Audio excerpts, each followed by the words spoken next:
Dans l'article rédigé pour la revue Enfance et Psy, intitulé Les mauvaises fréquentations et si les parents avaient raison, le professeur de psychiatrie de l'enfant et de l'adolescent Jean-Philippe Reynaud montre combien les adolescents cherchent un difficile équilibre entre conformisme et singularisation.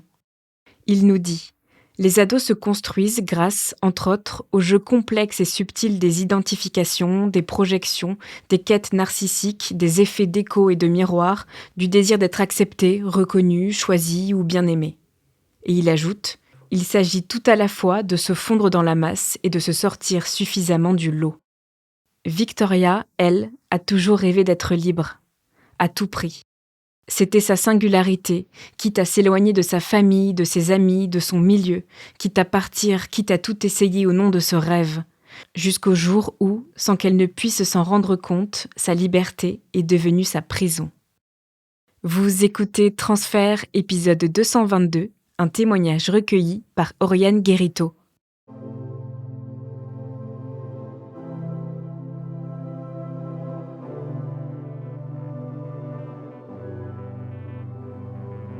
Quand j'étais plus jeune, j'étais persuadée qu'à 20 ans, j'allais mourir en fait.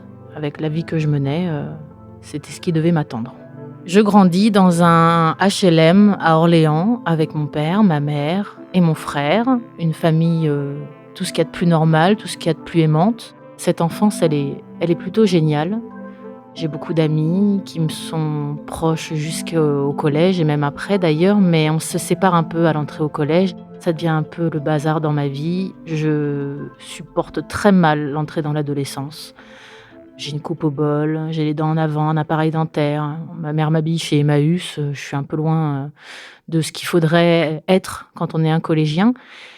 Et je le vis très très mal. Je le vis très mal et puis je me sépare petit à petit de cette bande d'amis que j'avais avant, puisqu'ils vivent un peu d'une manière qui m'est différente. Je m'identifie pas à eux, quoi. Et puis au collège, il faut une bande, alors je me retrouve un peu chez les nazes finalement.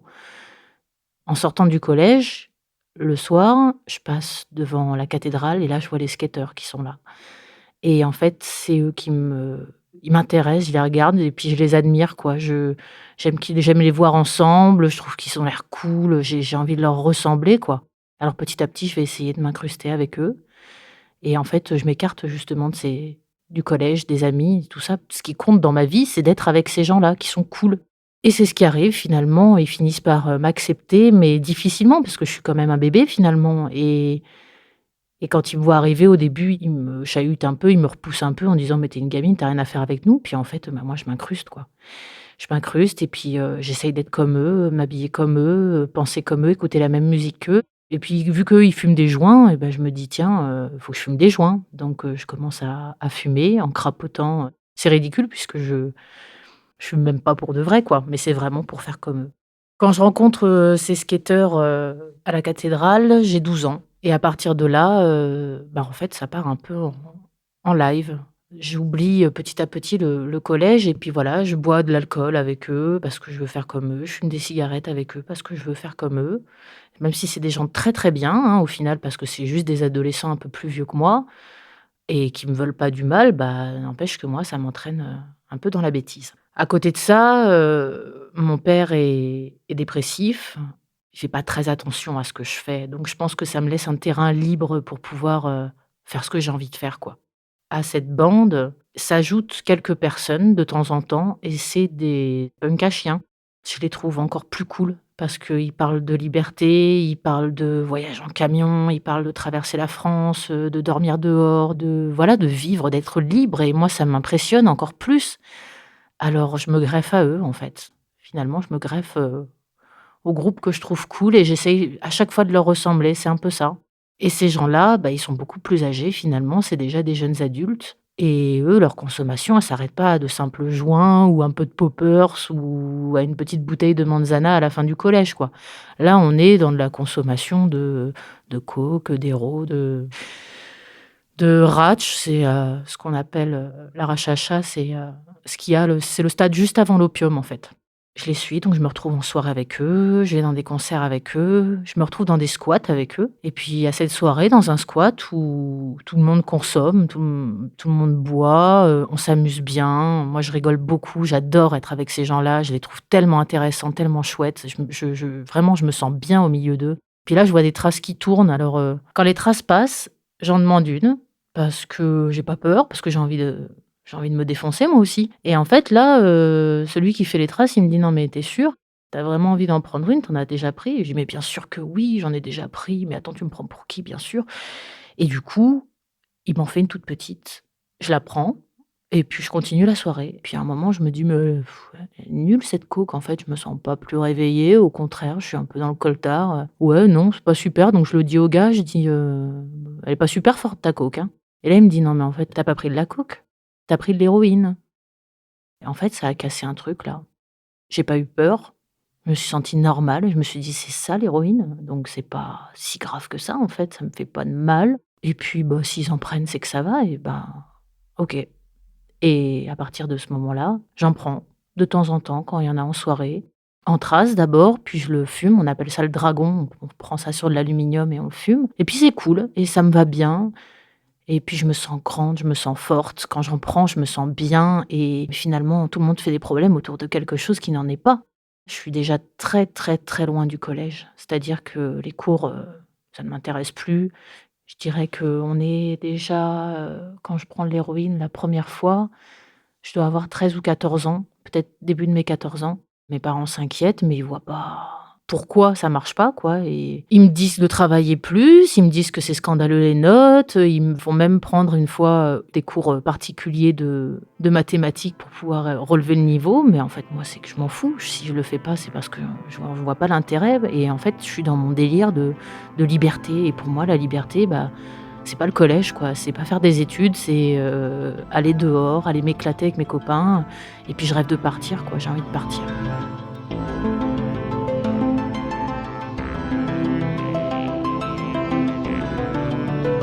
Dans ces gens-là, je rencontre une fille qui, elle aussi, me dit qu'elle a très envie de partir et je crois que c'est un peu, une gueule cassée cette fille puisqu'elle était en foyer, elle allait pas bien et je sais qu'elle prend beaucoup de médocs et elle me dit: «Bah, moi aussi j'ai envie de partir, j'ai envie d'aller à Marseille». On y va ensemble. Donc en fait, je décide de ma première fugue avec, cette nana-là en me disant: «On va aller vivre ailleurs, on va vivre la grande vie sur la route et ça va être génial». Je me prends un billet de train très tôt le matin, je prépare des affaires que je cache à ma mère.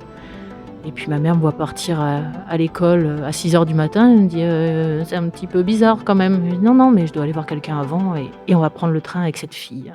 Juste avant, j'ai volé, des boîtes de médocs à mon père pour qu'on puisse se défoncer, dans le train et c'est ce qu'on fait. On se défonce, je pète mon téléphone, je pète ma carte SIM comme si j'étais, dans un film des experts. On prend une paire de ciseaux et dans les toilettes du train, on me coupe les cheveux, à ras, on me fait une espèce de justement de vieille queue de rat derrière la tête avec des dreadlocks et puis, on dirait que j'ai été loupée quoi, j'ai des coups de ciseaux partout sur la tête, mais moi je suis fière, ça y est, j'ai le crâne rasé, je suis comme les gens à qui j'ai envie de ressembler, comme toutes ces filles qui sont trop classe avec leur crâne rasé et on arrive à Lyon parce qu'en fait, dans notre tête de gamine, Lyon, c'est sur la route de Marseille.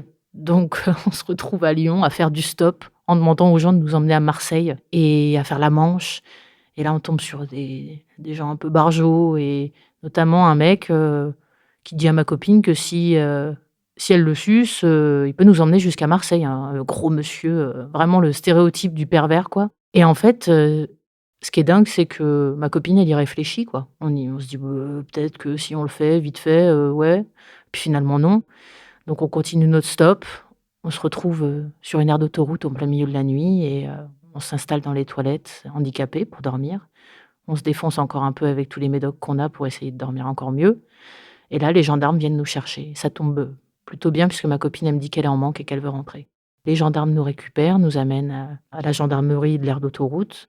Ils appellent mon père qui est en Allemagne ce jour-là et qui descend depuis Essen, jusqu'à Lyon, jusqu'à Vienne même pour, me récupérer et en fait, ce qui m'étonne, c'est qu'il me voit avec ma dégaine toute pourrie et bah, il me prend dans ses bras. Alors que j'ai plutôt l'habitude de me faire, bien engueuler par mon père quand il est énervé, mais là, il me prend dans ses bras. Donc c'est très étrange comme situation et je repars avec lui à Orléans. Bien sûr, je suis punie, interdit de sortie, interdit de tout ça, mais moi, je brave les interdits et je mens beaucoup, je mens tout le temps.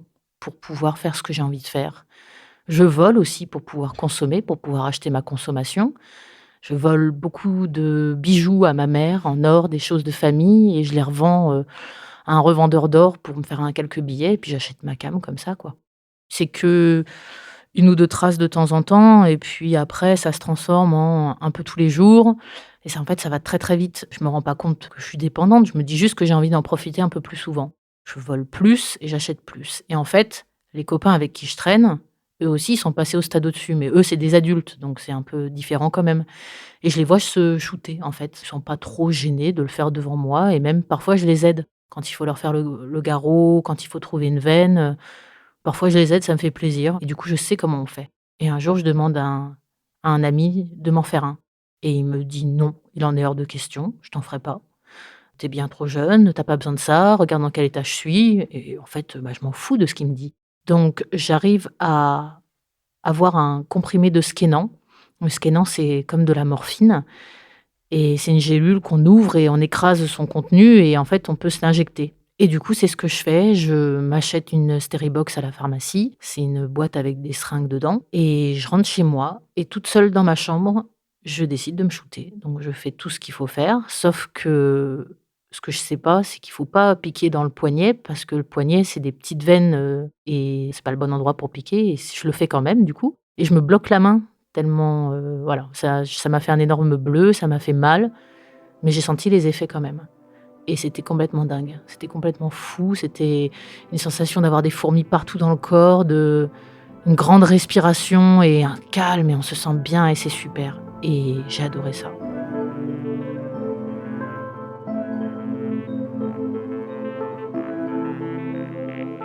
Quand j'ai revu cet ami, je lui ai dit: «Bah, tu sais quoi? Bah, moi, de toute façon, je l'ai fait toute seule» et là, bah, il pouvait plus m'arrêter, quoi. De toute façon, lui, il avait fait ce qu'il pouvait, il m'avait dit: «Non», mais c'est puisque j'avais décidé de continuer, et du coup, je me mets à me shooter régulièrement, dans ma chambre surtout, toute seule, à écouter ma musique, à écrire, vraiment, c'est un moment de calme et de je me sens bien, quoi. Mais le problème, c'est que ça va vite et que ma consommation, elle monte et j'en suis à 2 grammes, 3 grammes par jour. J'ai à ce moment-là entre 14 et 15 ans et mes parents le voient pas puisque j'essaye de tout cacher. Ils essayent de me stopper dans mes fréquentations, mais ils y arrivent pas, puisque j'ai décidé que c'était comme ça et pas autrement. Et je continue sur cette idée de liberté, je continue à essayer de fuguer. J'écoute les histoires de ses amis, qui me parlent de liberté et ça me fait rêver, quoi. Quand je consomme, je tombe très vite amoureuse de tout le monde, hein. J'ai l'impression, je suis persuadée que toutes les 2 semaines, je tombe folle amoureuse d'un des garçons de notre groupe. Alors que c'est pas vrai et 2 semaines plus tard, je me rends bien compte que c'était pas vrai, mais le pauvre garçon, lui, bah, il y a cru. Donc ça fait beaucoup d'histoires au sein du groupe et en fait, je tombe amoureuse, d'un garçon qui, lui, deal et c'est là que je vais en consommer le plus, en fait, parce que c'est peut-être pas de la prostitution, mais quand même, j'ai choisi ce mec parce qu'il dealait, je crois et du coup, on passe notre temps chez lui, assis sur des sacs poubelles, à s'injecter, et là, ça va pas du tout, quoi. Je vais trop loin et en fait, un jour que je suis chez lui, il y a ma mère qui rentre dans ma chambre, pendant ce temps-là, qui ouvre mes tiroirs et qui trouve, des seringues usagées et elle appelle mon père, elle dit: «Il faut la récupérer, ça va pas».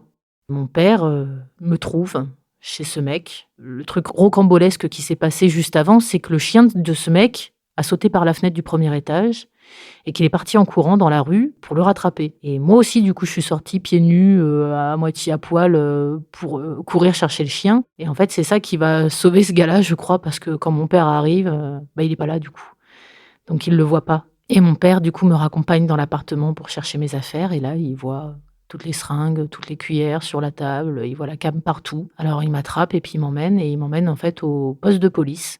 Je me fais interroger par 2 flics, le méchant flic et le gentil flic, vraiment, les stéréotypes des flics et il y en a un qui me dit: «Non mais il faut que tu nous dises, où est-ce que tu achètes, pour qu'on puisse aider les jeunes filles qui sont comme toi, dépendantes» et puis il y a l'autre qui me gueule dessus en disant: «Mais tu te rends compte quand même, ce que tu fais là, si tu dis pas les noms, des gens qui te donnent de la drogue? C'est à cause de toi qu'il y a d'autres personnes qui vont pas s'en sortir, nin nin». Moi je dis: «Mais j'en ai rien à foutre en fait. Moi tout ce qui compte c'est que on laisse mon mec tranquille, qu'on me laisse consommer tranquille et puis, franchement vous me faites pas peur du tout».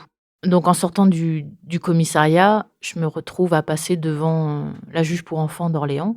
Je ne parle que de vivre, de liberté et je lui dis que en fait, je veux être émancipée, je veux pouvoir partir loin de ma famille et cetera et la juge, bien sûr, ne l'entend pas de cette oreille. C'est par la suite que je vais aller en hôpital psychiatrique. Mes parents vont m'y mettre de force, puisque moi, j'ai pas du tout envie d'y aller, dans un dispositif d'accueil pour adolescents. En fait, c'est très, très flou parce que je crois que la première nuit, je me suis retrouvée à l'hôpital, dans un vrai hôpital, aux urgences. J'ai le souvenir qu'on m'a emmenée là-bas et j'ai le souvenir d'être revenue et de m'être réveillée dans mon lit à l'hôpital psychiatrique et je pense que ça, c'était un des faits du manque, que je me souviens pas de tout et l'hôpital psychiatrique, ça me fait ressortir, tout ce qu'il y a de complètement déglingué en moi, en fait, parce que c'est un endroit où on peut être fou, justement et moi qui suis pas folle, bah, là, je me lâche. Je fous des fourchettes dans les prises, j'essaye de m'enfuir en courant, quand mes parents viennent me voir, je m'éclate la tête contre un mur pour pas les voir. On me fait une camisole chimique, une piqûre pour me calmer, quoi et on me met dans une pièce, c'est pas les matelassé du sol au plafond, mais il y a un matelas en plastique et c'est une pièce vide, quoi. Je gratte les murs pour trouver des petits cailloux pour me scarifier. Enfin, c'est vraiment un moment de n'importe quoi. Au départ, ils m'avaient dit que j'allais y rester 2 semaines, puis après ils m'ont dit: «Non, mais ça doit être peut-être un peu plus long» et j'en avais décidé autrement. Alors j'ai profité d'une sortie au cinéma, je crois que c'était pour aller voir un film de Spider-Man. On se retrouve, tous les ados à aller là-bas et en fait, je passe par-dessus le siège, bêtement, je passe par-dessus mon siège et puis je quitte la salle et je m'en vais dans un parc en centre-ville et en fait, là, je me défonce. Dans cette ville, je savais exactement chaque coin de rue, chaque appartement où je pouvais trouver quelque chose. J'étais à un moment de ma consommation où me faire une piqûre, juste d'eau, ça me suffisait, ça me faisait du bien. C'était le geste, en fait, le geste de se préparer une dose faisait déjà du bien en soi et j'ai réussi à trouver en me faisant avancer parce que, bah, voilà, cliente régulière, hein et je suis allée dans ce parc et je me suis défoncée et d'ailleurs dans ce parc, on était souvent avec d'autres personnes à aller se défoncer là-bas et en fait, on était, sur des bancs devant une aire de jeu et je ne me rends pas compte que je suis sur une aire de jeu quand je me shoote devant des enfants. Le monde, qui m'entoure n'existe plus. Il y a que moi qui compte. C'est très égoïste de ma part, mais il y a que moi et ma consommation. J'appelle ma mère et je lui dis que je retournerai pas à l'hôpital psychiatrique, que s'ils m'y remettent, je m'en vais, encore une fois et je crois que ma mère, elle a peur. Alors elle me reprend pour pas que je m'en aille.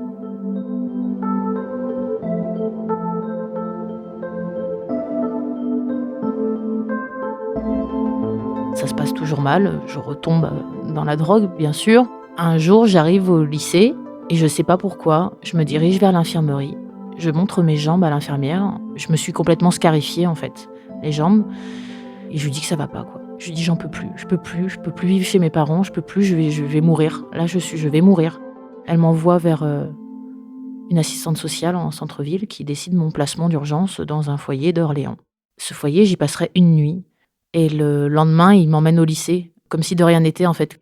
Il en était hors de question, en fait. Donc j'attends qu'il me dépose devant le lycée.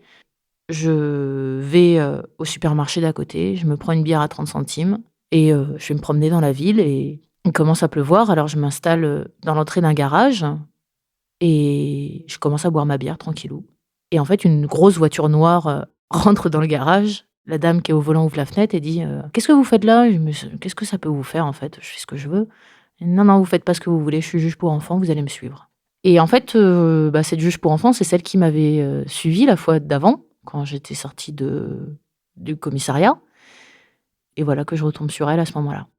Cette femme, elle est vraiment super, elle est à l'écoute, elle voit que ça va pas, bien sûr, mais elle me remet un peu les idées en place aussi en me disant: «Non, mais il est hors de question de t'émanciper de tes parents. Tu es pas en état, tu peux pas subvenir à tes besoins». Mais voilà, elle m'écoute et elle entend ce que j'ai à dire et ça fait quand même du bien de la trouver à ce moment-là de ma journée, de ma vie et je continue les conneries, mais je me planque. Plusieurs fois pendant cette période, j'essaye d'arrêter parce que je commence à me rendre compte que ça va pas, que j'ai des veines, en bois, on dit. C'est des veines qui sont toutes dures à force de shooter dedans. Je m'abîme, je prends la sale habitude d'essayer de m'exploser tous les points noirs du visage, même si j'en ai pas et en fait, je me mutile le visage en me faisant des plaques énormes de croûte, je me mutile les jambes avec des lames de rasoir et voilà, je suis en souffrance et ça y est, je le sens là. Là, par contre, je sens que c'est plus que de la consommation plaisir. N'empêche que quand je consomme, je suis heureuse. Enfin, je suis bien. Je me sens bien, je me sens alerte, je me sens capable de faire plein de choses et quand je consomme pas, je me sens merdique. On part à la montagne une fois. J'ai un comprimé de Skénan avec moi et c'est là, en fait, que je me rends compte que je suis dépendante. C'est que quand je vais le prendre, quand je veux me shooter, je fais tomber le comprimé dans l'évier et là, je me mets à pleurer, à essayer d'enlever le siphon pour essayer de retrouver mon comprimé et là, je me dis: «Mais ça va pas, tu en train de faire n'importe quoi là, tu vas beaucoup trop loin». Et c'est là que je me rends compte de la dépendance, en fait. Parce qu'avant ça, puisque j'avais de quoi consommer, j'avais pas spécialement de manque tout le temps, donc je m'étais pas rendu compte. Mais là, maintenant, je me rends compte et je continue, je peux pas m'en empêcher. J'essaye d'arrêter plusieurs fois et c'est vraiment, comme dans le film Trainspotting quoi, des douleurs, incroyables, des hallucinations. Je me souviens avoir vu un homme sur la chaise dans ma chambre et lui parler et puis je transpire et je pue quand je transpire, quand j'ai ces crises de manque et j'ai des spasmes, c'est terrible. Ça dure quelques jours et puis après je reprends. J'ai un ami que j'ai rencontré à la cathédrale, qui faisait pas partie du groupe de skateurs, mais que je trouvais incroyable. Je le trouvais trop beau et lui, il ne l'a pas voulu traîner avec moi. Et du coup, on se retrouve dans ce groupe un peu plus tard et lui, il consomme pas de la même manière que moi. Lui, il fait, quelques traces de temps en temps, mais il devient un ami, un vrai ami.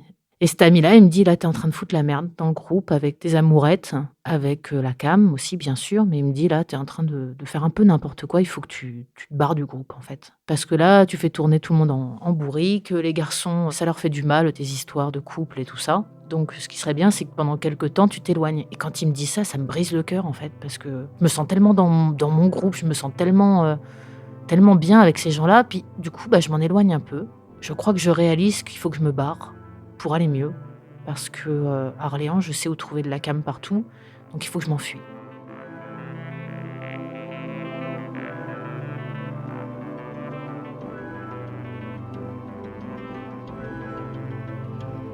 J'ai 16 ans, je pars en vacances en Bretagne avec ma grand-mère et ma maman et je décide que je veux partir à l'autre bout de la France, à Pau, voir, des gens que j'avais rencontrés dans une rave party. Je prends le petit vélo pliant de ma maman un matin et je descends dans la campagne avec mon petit vélo pliant. J'arrive jusqu'à la ville et je monte dans un train et j'arrive là-bas avec mon petit sac à dos, avec les copains que je me suis fait là-bas et en fait, ces copains, ils connaissent pas ma consommation.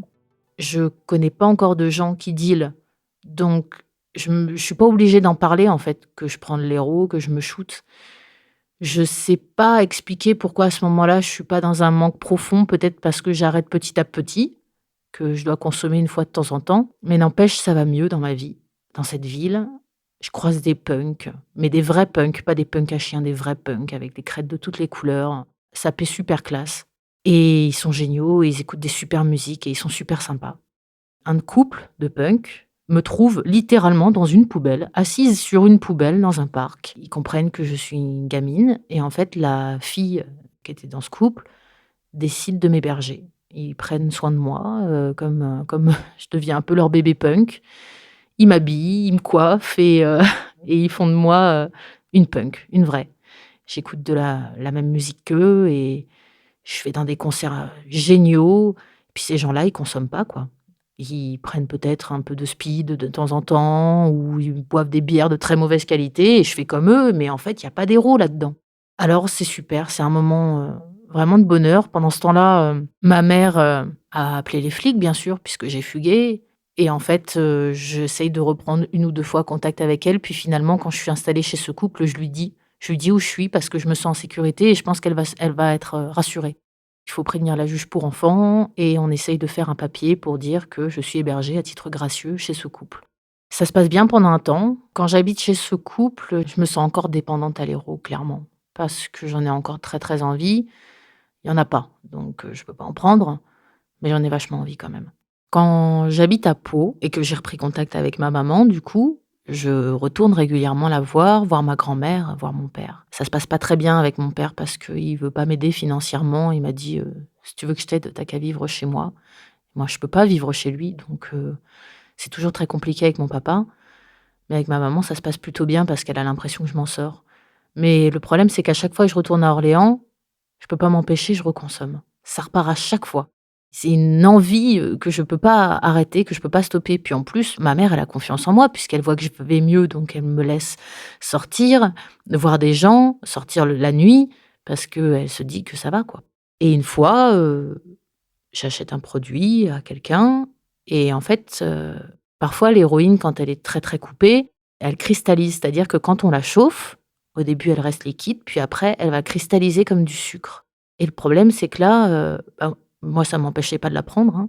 Donc je la fais chauffer, vite, vite, vite je fais ma seringue, vite, vite, vite je me shoote et là ça a cristallisé dans mon bras. Et en fait, ça a commencé à me chauffer, à me faire mal. Alors je mettais des compresses d'alcool ou de l'argile, enfin je savais à peu près comment soigner, quand on est, héroïnomane, on est aussi infirmier. Et en fait, ça va pas mieux. Je sens que j'ai de la fièvre, je sens que je commence à avoir des hallucinations, je me sens vraiment très, très mal, puis je finis par craquer. Je vois que le creux de mon bras est rouge et gonflé avec du pus qui suinte. Donc je le dis à ma mère, je dis: «Il faut que je parte, faut que j'aille à l'hôpital là».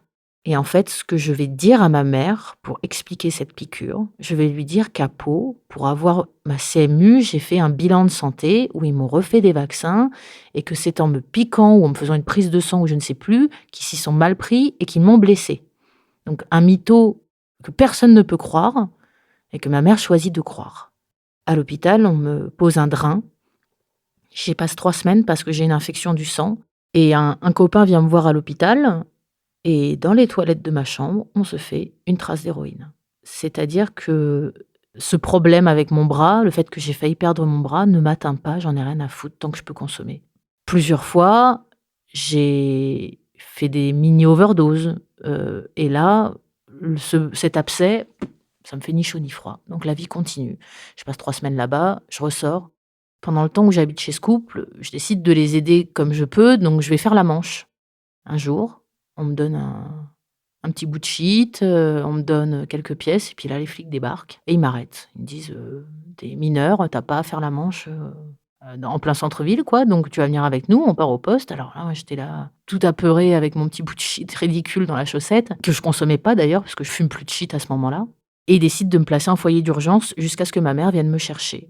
Et pendant ce temps-là, en fait, dans le foyer d'urgence, je dis à un éducateur, je lui fais confiance et je lui dis: «J'ai un bout de shit avec moi, j'en veux pas, c'est même pas pour moi, c'était pour donner à mes copains. Je vais te le donner parce que je veux pas de problème». Et le gars me dit que c'est bien que je lui fasse confiance, nin nin. Et en fait, il trahit complètement ma confiance en allant voir la directrice de l'établissement et en lui parlant de ce bout de shit.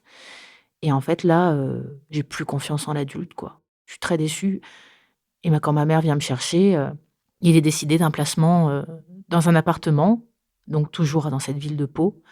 Et je vais avoir mon petit appart avec 70 balles par semaine à dépenser pour acheter ma nourriture et de quoi vivre et je vais être toute seule dans ce petit appart et en fait, c'est là que ça repart. Parce que je redécouvre les gens de la rue. Je suis éloignée de ce couple d'ailleurs qui n'est plus un couple, donc je me retrouve, voilà, à devoir me faire de nouveaux copains et ça repart. Et là, je retrouve de l'héros. C'est pas le même prix qu'à Orléans. J'ai plus beaucoup d'argent. Je suis un peu, j'utilise l'argent qu'ils me donnent pour m'acheter à manger. À la place, j'achète de l'héros. Je tombe sur, des gens un peu plus dangereux qu'à Orléans puisque je tombe notamment sur un homme, qui a, c'est pas qu'il abusera de moi au sens du viol, comme on l'entend, mais plutôt que si on a un rapport, tu auras de quoi consommer le lendemain. Et du coup, moi, j'ai un rapport, je reviens le lendemain, il me dit: «Mais non, tu auras rien». Et voilà, là, je me sens sale, je me sens vraiment merdeuse. Je rencontre quelqu'un de très, très bien dans un concert à Tarbes qui essaye de m'aider parce qu'à ce moment-là, j'ai recommencé à me défoncer et lui, il aimerait bien, être avec moi, pendant ma crise de manque pour m'aider. C'est quelqu'un de très bien et pendant cette période aussi, je vais avoir affaire à une jeune fille qui va lui faire la même chose que ce que j'ai fait à mon copain, quand je lui ai demandé de me shooter. Elle me dit: «Il faut que tu m'expliques comment je me shoote». Et moi, je lui dis: «Non». Elle me dit: «D'accord, je vais le faire toute seule». Et là, je lui dis: «Non, bien sûr que non, je veux pas qu'elle se fasse du mal, ça peut être très dangereux». Donc je la shoote. Je lui fais son premier shoot et elle me dit que c'est génial. Et là, je suis la pire des je me sens plus bas que terre et j'ai l'impression que que le monde s'effondre, quoi. Je suis juste une merde, en fait. Il y a pas de liberté, il y a pas de c'est pas beau, la vie, elle est pas belle du tout, en fait. C'est ouais, OK, on se défonce et puis sur le moment, on oublie, mais en fait, après, il y a un tas de merde à transporter, quoi, et c'est très dur.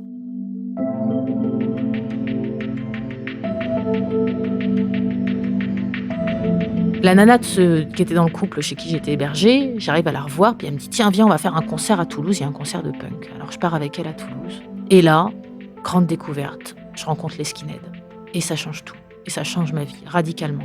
C'est pas des skinheads politisés au début. Après, je rencontre quelques faf, des fachos. Ça me choque pas puisque je suis déjà dans l'extrême, alors un autre extrême, qu'est-ce que ça peut me faire? Et je m'éclate avec eux et eux, ils consomment pas du tout, mais alors pas du tout, du tout, ils boivent juste de l'alcool, quoi. Et ils sont tellement drôles et ils sont tellement sympas et c'est une bande et ils sont hyper soudés et qu'est-ce qu'on rigole avec eux. Et alors, je me lie d'amitié avec ces gars-là. Et d'ailleurs, le premier soir, on se retrouve dans une bagarre parce que leur jeu, c'était de faire la bagarre. Et j'adore ce jeu, en fait, parce que ça me provoque de l'adrénaline, je pense. Et je me bats et je perds et je me fais défoncer par la fille avec qui je me bats. Et en fait, petit à petit, je m'éloigne de Pau pour arriver sur Toulouse. Je le dis à ma mère. J'ai rencontré des gens bien, parce qu'en fait, à part faire des bagarres et boire de l'alcool, c'est des gens tout à fait normaux, qui ont un travail, qui font attention et qui sont des gens sympas, que je pourrais présenter à mes parents d'ailleurs. Alors ma mère, elle vient me voir, elle voit que je suis heureuse, elle voit que tout va bien, elle m'aide à prendre un appartement là-bas et je commence à vivre à Toulouse. Donc j'ai traîné surtout avec des skins qu'on appelle des skins apolitiques, c'est-à-dire qu'ils en ont rien à faire de la politique. Mais je me suis aussi mis à traîner avec des faf et j'aimais bien, leur colère, je crois. Parce que moi aussi j'étais très en colère et que je me sentais, peut-être un peu mieux puisque je consommais plus, du tout. Mais j'avais besoin d'un truc, j'avais besoin de quelque chose qui puisse me faire me sentir, libre, rebelle, et en fait, petit à petit, je me suis rendu compte que c'était complètement débile. Il a fallu quelque temps avant de réaliser, mais en fait, c'est encore une fois une histoire de groupe et moi je veux être dans un groupe, quoi. En fait, je me rends compte que mon groupe, c'est les skins rigolos, quoi. C'est les skins apolitiques, ceux qui vont en concert, ceux qui s'amusent, ceux qui font les débiles et vraiment ils me font du bien. Je commence à travailler, je rentre dans une entreprise d'agent de sécurité incendie, dans des concerts tenus par un skin d'entreprise d'ailleurs et la vie est belle, la vie est cool. Il y a beaucoup de bagarres. Et puis je sens que je suis respectée parce que moi je suis pas, juste une fille avec qui on couche, je suis une skinhead, bagarre quoi. Je peux marcher la tête haute quoi, ça fait du bien. J'ai de la fierté, ça faisait longtemps que j'avais pas eu de la fierté. Donc ça dure comme ça jusqu'à mes 18 ans. Arrive un moment où bon, bien sûr, on fait tous nos vies, on se met tous un peu en couple et puis moi je vais dans un pub, où il y a des jeunes légionnaires qui viennent le soir. C'est-à-dire que c'est des mecs qui ont le crâne rasé comme les skins, qui sont tatoués, qui sont baraques, qui font la bagarre et en plus, c'est des étrangers donc on a toujours des sujets de discussion, c'est très, très drôle puis en fait, je m'entends super bien avec eux. Je commence à avoir des aventures avec certains d'entre eux et un jour, je rencontre un de ces légionnaires et je tombe folle amoureuse de lui et ce mec-là, il va me faire quitter Toulouse pour le rejoindre à Nîmes et ça va pas. C'est-à-dire qu'il me fait changer et je dois avoir les cheveux longs parce que j'avais la coupe skinhead, crâne rasé, le Chelsea et il faut que je fasse pousser mes cheveux parce que c'est moche le Chelsea et mes vêtements, ça va pas et il faudrait pas trop que je sorte et je perds contact avec mes copains de Toulouse parce que, c'est des mecs et mon copain, il est très, très jaloux. Il me fait des scènes énormes. Moi, je me mets dans tous mes états quand on s'embrouille, c'est horrible, je casse des assiettes, je tape dans les murs, c'est vraiment une relation pourrie qui fait du mal. Mais mes parents, ils aiment beaucoup, ce garçon. Ma grand-mère aussi, c'est un militaire, donc ça leur plaît vachement. Je travaille comme serveuse dans un diner, puis je travaille dans un restaurant routier dans lequel, je nettoie le caca des routiers et j'enlève les poils des douches et je travaille avec une serveuse qui a 50 ans et qui me dit: «Ah bah, tu vois, j'ai commencé comme toi, moi j'ai commencé à 20 ans».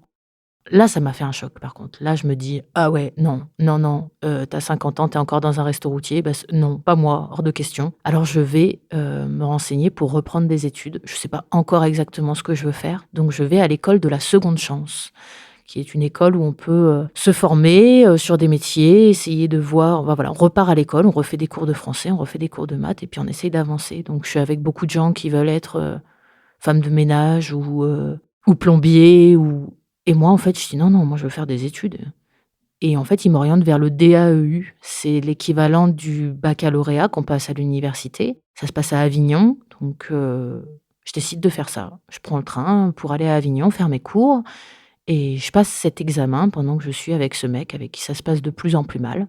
À 21 ans, je réussis mon DAEU avec, mention. Donc je suis très fière et j'ai pris énormément de plaisir à retourner sur les bancs de l'école, en fait. Je rencontre des profs et des élèves géniaux et ça me fait un bien fou et j'adore ça et je sens qu'il faut que je reprenne mes études. Mon copain part en opération extérieure, c'est-à-dire qu'il part dans un pays d'Afrique et pendant ce temps-là, je le trompe. Je me mets à travailler dans un bar pour gagner un peu d'argent, où il y a pas mal de légios qui viennent et puis je continue à avoir mes relations, extraconjugales avec d'autres hommes que mon copain et je tombe folle amoureuse d'un petit Tchèque. Un petit Tchèque qui a 19 ans, qui est super mignon, qui est super sympa et ça se passe pendant que mon copain est parti en Afrique, en opération extérieure. Alors je l'appelle pour lui dire que je le quitte, ce qui va lui faire beaucoup de mal.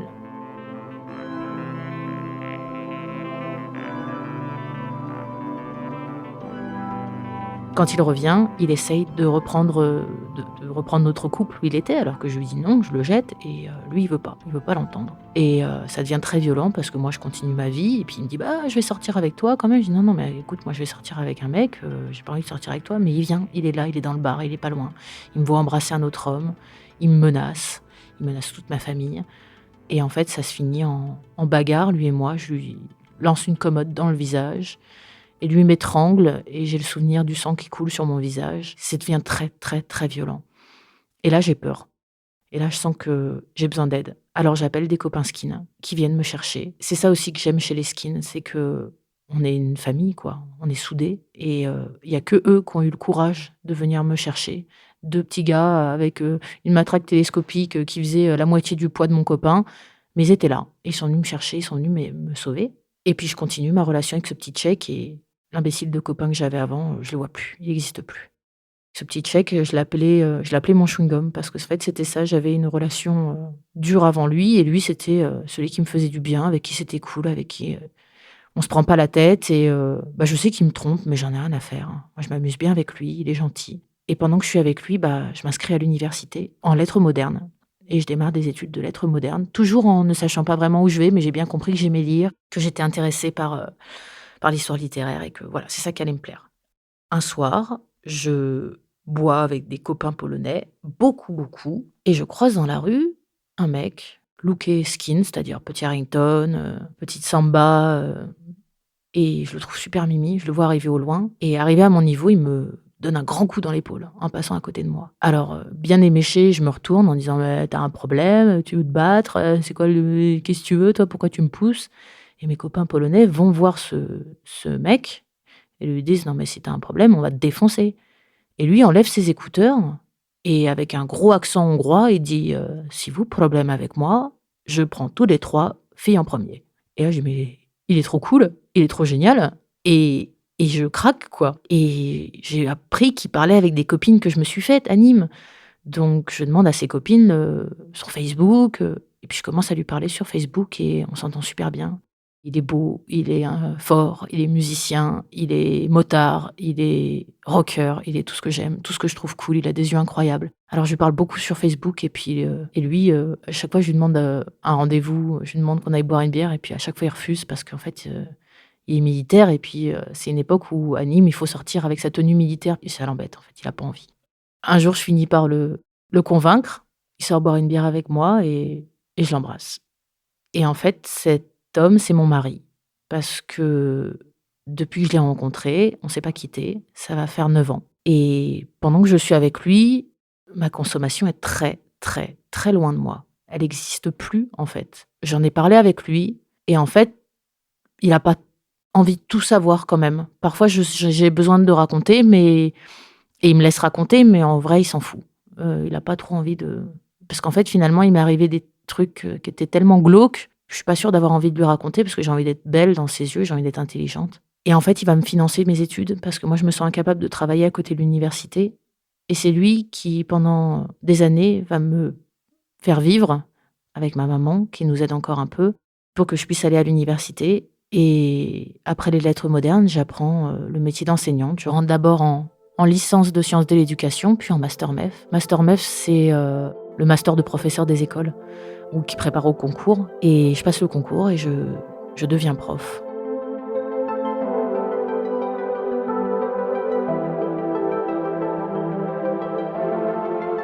je commence à travailler et on a un enfant, dans un premier temps, une petite fille. Et récemment, il y a 1 an et demi, on a eu un petit garçon aussi. On s'est mariés en 2016, on est toujours très, très heureux et en fait, maintenant que je suis très, très loin de tout ça, je pourrais voir quelqu'un se shooter en face de moi, ça me donnerait aucune envie. J'entends souvent que quand on est héroïnomane, c'est pour la vie et je crois que c'est complètement faux, en fait. Moi, ma vie, c'est complètement autre chose. Ma vie, c'est mes enfants, c'est mon travail, j'ai une vie, en fait, finalement très rangée, mais elle est là, ma liberté, parce que tous ces clodos, parce que finalement, c'était des clochards avec qui je traînais, hein, qui me faisaient miroiter, une vie de liberté et de rêve et bien, en fait, ils sont encore à Orléans à l'heure actuelle, des années plus tard, ou alors ils sont morts. Je pense que j'avais la même vie que tout le monde. J'aurais pu, faire mes études comme tout le monde, j'aurais pu garder mes amis comme tout le monde et j'aurais pu ne pas tomber dedans. Parce que je crois que tomber dedans, c'était de la faiblesse et arriver à dire non, ça aurait été de la force. Je suis pas honteuse de mon passé, j'en suis pas fière en tout cas. Mais sans être passée par là, j'aurais pas pu rencontrer mon mari. Avoir une vie de famille avec des enfants, avec un petit mari, un petit travail, pour moi, c'était tout ce que je voulais éviter au début. Et là, je l'ai. Et en fait, je me rends compte que c'est ça, en fait, le vrai sens de la vie et le bonheur dans la vie.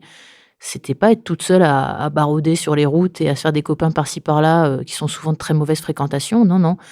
Avoir fondé une famille et profiter avec eux de chaque moment, bah, c'est ça qui me remet en confiance, c'est ça qui me fait me sentir bien. Du coup, je retrouve du bonheur, à manger un bon plat, je retrouve du bonheur à prendre une douche et puis, je retrouve du bonheur aussi partout autour de moi parce que je me rends compte qu'en fait, bah, la vie, c'est super cool, quoi. Parce que j'étais dans un moment où je vivais plus, où je survivais et où j'étais l'ombre de moi-même. Et là, je fais que des choses qui me plaisent. Et maintenant, en tout cas, maintenant, je suis fière. Et maintenant, je sais que je suis libre et heureuse.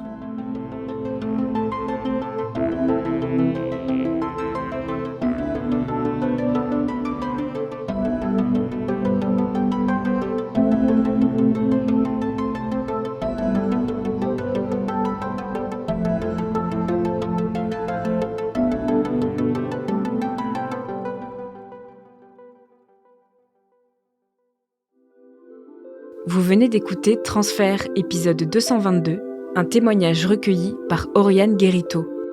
Il a été produit et réalisé par Slate.fr sous la direction de Christophe Caron et Benjamin Septem-Ours. Production éditoriale, Sarah Koskiewicz. Prise de son, montage et réalisation, Victor Benamou. Musique, Thomas Loupias. L'introduction a été écrite par Sarah Koskiewicz et Benjamin Septem-Ours. Elle est lue par Aurélie Rodriguez. Retrouvez Transfert tous les jeudis sur Slate.fr et sur votre application d'écoute préférée. Découvrez aussi Transfert Club, l'offre premium de Transfert. 2 fois par mois, vous aurez accès à du contenu exclusif, des histoires inédites et les coulisses de vos épisodes préférés sur slate.fr/transfertclub et sur toutes les plateformes de podcast. Pour proposer une histoire, vous pouvez nous envoyer un mail à l'adresse transfert@slate.fr.